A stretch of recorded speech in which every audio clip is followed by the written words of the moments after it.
దైవజనులు చెప్పినటువంటి ఒక మాట, బైబిల్ గ్రంథము 66 గదులు కలిగినటువంటి అందమైనటువంటి భవనము అని తెలియచేశారు.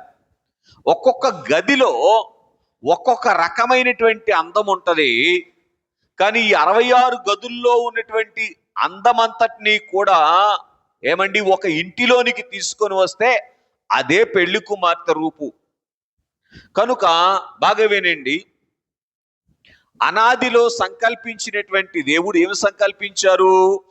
పెండ్లి కుమార్తె రూపు మానవునికి ఇవ్వాలి అని సంకల్పించినటువంటి దేవుడు ఏమండి అనేకమైనటువంటి ప్రయత్నాలు చేసినటువంటి వారుగా ఉండి, ఇక పెళ్లి కుమార్తె రూపును పరిపూర్ణముగా చూపించటానికి ఏమి తీసుకొని వచ్చారంటే బైబిల్ మిషన్ తీసుకొని వచ్చారు. దేవునికి మహిమ కలుగును గాక.